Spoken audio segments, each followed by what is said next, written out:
नमस्कार। आज मैं कल से आगे बढ़ने का प्रयास करूंगा। आज आज के इस क्लास में मैं पद के बारे में, क्योंकि इससे पहले वाली कक्षा में आपने देखा होगा कि हमने विकारी और अविकारी शब्दों के प्रयोग के बारे में बताया था, यानी शब्द कौन कौन से होते हैं। आज हम लोग पढ़ेंगे पद के बारे में, जो कि परीक्षा के नज़रिए से बहुत ही महत्वपूर्ण है। तो कल हमने बताया था आपको कि पद होता क्या है। ये बहुत ज़रूरी चीज़ है। ज़रूरी इस कारण है कि पद जो है, चूँकि विकारी और अविकारी शब्दों का प्रयोग जब वाक्य में होता है तब वह पद कहलाता है। ये बहुत ही ज़रूरी चीज़ है। आपको ये जानना है कि पद बनता कब है। पद जो है विकारी यानी संज्ञा, सर्वनाम, क्रिया, विशेषण, चार ये विकारी हो गया। अव्यय जो है अविकारी है। तो आप जब इनका प्रयोग जो है किसी वाक्य में करेंगे तो वह पद होगा। ये बड़ा कॉन्सेप्ट क्लियर होना चाहिए। हमारे साथ आप जुड़े रहेंगे तो मैं एक एक चीज़ को, बहुत ही आसान सी दिखने वाली जो चीज़ें हैं उन्हें उन्हें उनके कॉन्सेप्ट को जो मैं क्लियर करूंगा, जिससे कि आप कहीं भी किसी भी परीक्षा में आप न फंसें। तो मैं आपसे कह रहा था कि जैसे उदाहरण के लिए मैं आप सामने प्रस्तुत कर रहा हूँ कि छोटा लड़का पीछे पीछे दौड़ता है। एक सामान्य सा उदाहरण है। अब इसमें लड़का संज्ञा है, छोटा जो है विशेषण है, पीछे पीछे अव्यय है और दौड़ना जो है क्रिया है। तो हमने क्या कहा कि जब विकारी और अविकारी शब्दों का प्रयोग वाक्य में होगा। अब देखिए यहाँ पर जो है छोटा यहाँ विशेषण पद है, लड़का संज्ञा पद है, पीछे पीछे अव्यय पद है, दौड़ना क्रियापद है। तो यह स्पष्ट होना चाहिए किसी को भी कि पद कब बनता है। आइए अब अगली बात हम करते हैं। इसमें जो है पहले आप ये जान लीजिए कि अव्यय अव्यय अविकारी है। हमने कल बताया था, क्योंकि इसका प्रयोग जो है मूल रूप में होता है, यानी इसमें कोई विकार नहीं होता है। आइए हम बात करते हैं संज्ञा पर। बड़े धैर्य के साथ आप हमारे साथ बने रहिए। अब देखिए संज्ञा से जो प्रश्न आते हैं परीक्षा में, जैसे आप अभी 7-8 तारीख को जो परीक्षा है उसमें भी आ सकते हैं, या फिर 17-18 को आ सकते हैं। किसी भी भारत की किसी भी परीक्षा में जो प्रश्न आते हैं, ये संज्ञा पर पहचान की बात होती है। हम बचपन से पढ़ते आ रहे हैं कि संज्ञा वह पद है जब किसी व्यक्ति, वस्तु, स्थान, विचार या भाव का बोध कराने वाले शब्द को संज्ञा कहते हैं। तो आपको यह जानना है कि संज्ञा संज्ञा का अर्थ होता है नाम। सीधी सी बात है। आप यह जानिए कि जब हम संज्ञा की बात करेंगे तो नाम, कोई भी नाम हो, नाउन का अर्थ ही नाम से है। तो अब देखिए ऐसा पद जिससे किसी व्यक्ति के नाम का बोध हो, किसी स्थान के नाम का बोध हो, या कोई वस्तु के नाम का बोध हो, कोई विचार हो, भाव हो, तो आपको इन चीज़ों की जानकारी होनी चाहिए। जैसे जब कोई आपके सामने शब्द दे दिया जाए तो उन शब्दों से आपको ये पता होना चाहिए। जैसे मान लीजिए यहाँ एक शब्द है बुढ़ापा। अब बुढ़ापा जो चीज़ है वो कोई व्यक्ति नहीं है। यह बुढ़ापा जो है, कहीं ना कहीं जब आदमी बूढ़ा होता है तो बुढ़ापा जो है उसके भाव को व्यक्त करता है। तो ऐसे शब्द जो है संज्ञा में आएंगे। अब जैसे लड़का हो गया, घोड़ा हो गया, सीता है, आगरा है, पहाड़ है, चौड़ाई है, ये सारे शब्द जो है संज्ञा में आएंगे। अब देखिए जो परीक्षा के नज़रिए से जो जरूरी है कि संज्ञा की पहचान कैसे करेंगे। जैसे मान लीजिए कभी कभी होता है कि दे देता है वाक्य दे देता है और वाक्य में कहता है कि आप इसमें से छांटिए कि कौन सी संज्ञा है। तो सबसे पहले उसके रूप से, जो जो उसका रूप है, जो रूप से जो है हम दो लक्षण, हम कहीं कहीं का हर जगह मिलेंगे कि दो लक्षण हम उसमें देखते हैं। सबसे पहला कि जो है संज्ञा के बाद परसर्ग आ सकते हैं। परसर्ग शब्द ऐसा शब्द है जिसे हम विभक्ति चिन्ह के रूप में जानते हैं संस्कृत में। और यह परसर्ग कारक, जो कारक हम पढ़ेंगे तो कारक के रूप में भी हम जानते हैं। तो पहली शर्त यह है कि संज्ञा के बाद परसर्ग आ सकते हैं। जैसे ने हो, को हो, जैसे राम ने रावण को तीर से मारा। अब देखिए, आप यहाँ ध्यान से देखिएगा, हमने कहा कि संज्ञा के बाद परसर्ग आएंगे, तब यहाँ राम संज्ञा हो गया, ये रावण भी है क्योंकि ये परसर्ग है, तीर देखिए ये परसर्ग है। ये कहने का अर्थ ये कि पहली शर्त यह है कि परसर्ग बाद में आएंगे। दूसरी शर्त सबको पता है कि दूसरी शर्त जो है, पहले विशेषण आता है। जब हम विशेषण की बात आगे करेंगे तो वो विधेय विशेषण और प्रविशेषण, थोड़ा हम वहाँ तकनीकी रूप से उसकी बात करेंगे, लेकिन आप यह जान लीजिए कि संज्ञा की जब हम बात करेंगे, उसकी पहचान की जब बात आएगी, तो सबसे अलग हटकर ये जान लीजिए कि संज्ञा के पहले विशेषण आएगा। अब देखिए, अब तीसरी बात हम अब लगे हाथ यहाँ जान लें कि इसका कार्य क्या है।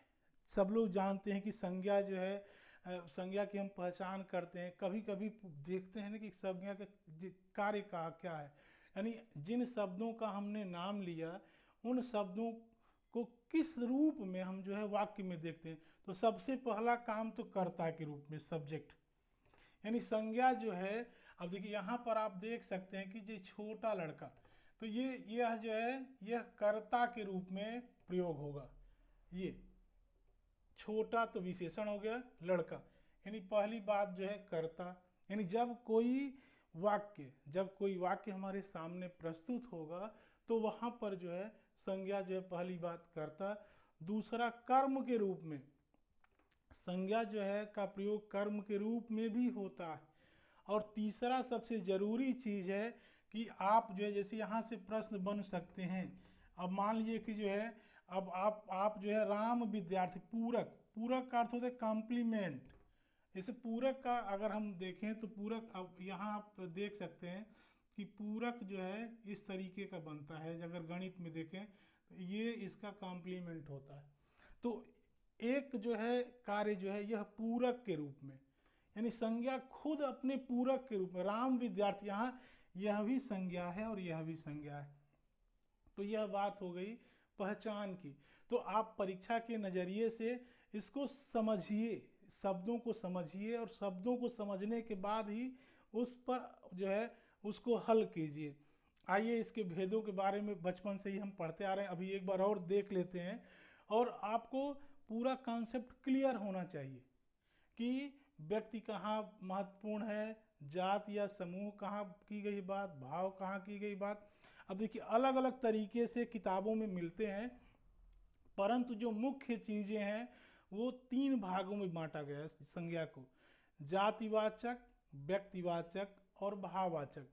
इसके अतिरिक्त कहीं कहीं गणनीय संज्ञा के बारे में जानकारी मिलती है, अगणनीय संज्ञा और द्रव्यवाचक। आइए एक एक चीज़ इसको देखते हैं, इसको समझने का प्रयास करते हैं।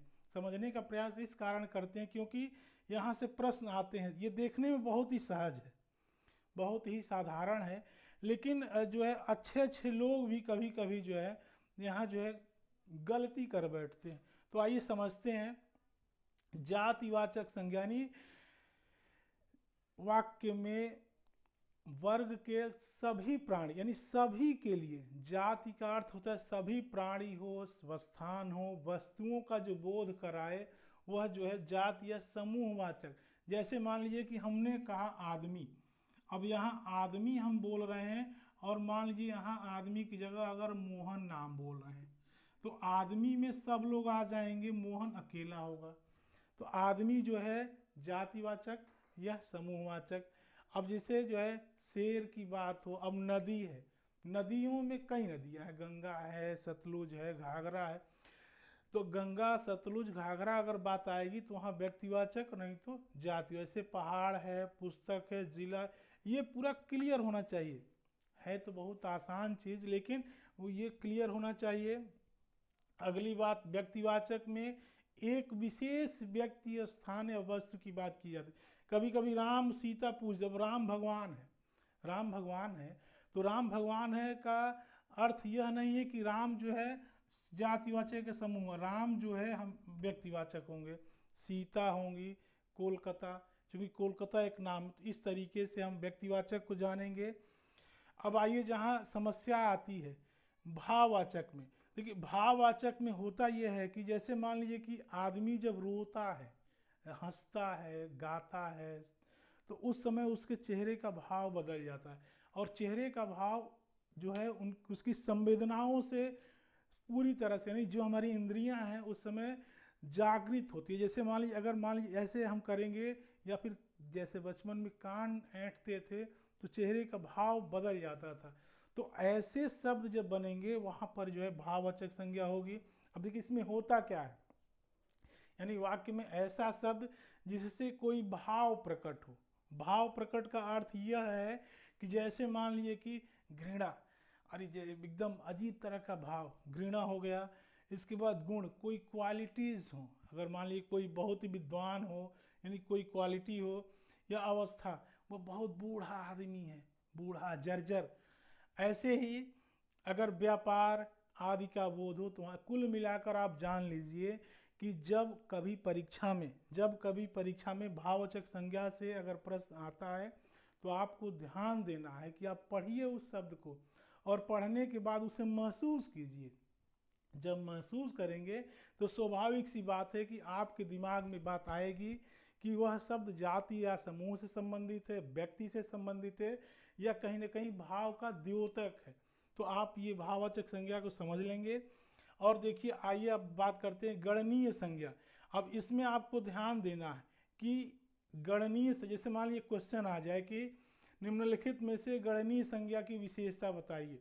तो गणनीय संज्ञा जो है जिसका बहुवचन बन सकता है, यानी प्लूरल जो है इसका बन सकता है, चाहे एक लड़का, दो लड़का, तीन लड़का, यानी उसको हम गिन सके, गणना कर सके, तो वो भी मानते हैं। अगला कहीं कहीं दिया है अगणनीय संख्या। ये इम्पॉर्टेंट हो जाता है। अगणनीय इस कारण इम्पॉर्टेंट है क्योंकि इसका बहुवचन नहीं बन सकता है, यानी गणना में ना हो। कहीं कहीं जो ना अगणनीय और द्रव्यवाचक को एक ही मान लिया गया। ये यहाँ पर आप ध्यान दीजिएगा। तो अब जैसे राम है, बुढ़ापा है, साहस है, लोटा है, यह हम आपको 1 मिनट सोचने के लिए समय देंगे। और यह आप ध्यान रखिएगा कि अगणनीय संज्ञा जो है व्यक्तिवाचक और भाववाचक में ही होगी। अगणनीय संज्ञा जो है व्यक्तिवाचक और भाववाचक, यानी बहुवचन जो है इन दोनों का नहीं बनेगा। ऐसे ही द्रव्यवाचक, तो सीधी सी बात है कि द्रव्य यानी लिक्विड, जहाँ माप तौल की बात आएगी वहाँ द्रव्यवाचक संज्ञा होगी, वह अगणनीय होगी। अगर मान लीजिए कि अगर 1 लीटर हम तेल लिए, सरसों का, मिट्टी का, जो भी तेल लिए हैं, तो उसको मापने का वो अलग पैमाना है।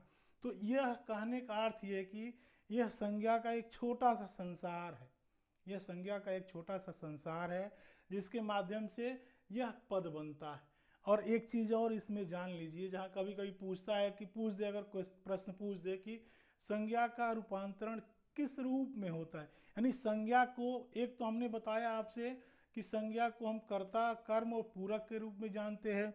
दूसरी बात हम देखेंगे कि संज्ञा का रूपांतरण लिंग के रूप में होता है, पुल्लिंग, स्त्रीलिंग, वचन, एक वचन, बहुवचन, और कारक। कारक की बात भी हम आगे करेंगे। तो आज की इस कक्षा में हम पहले तो ये संज्ञा पे बात कर लिए, इसके बाद अगर हम देखते हैं तो सर्वनाम पर भी बात करेंगे। और सबसे बड़ी बात, मैं आपसे यह अनुरोध करूंगा कि यदि व्याकरण की समझ अच्छे तरीके से करना चाहते हैं, तो मैं पूरी तरह गारंटी तो नहीं ले सकता, लेकिन यह कह सकता हूँ कि व्याकरण की समझ विकसित करने में बहुत कम समय में, चाहे वो समास है, चाहे कारक है, चाहे कोई भी अवयव है, मैं उसे कन्फर्म करूँगा। तो आइए अब आगे देखते हैं सर्वनाम।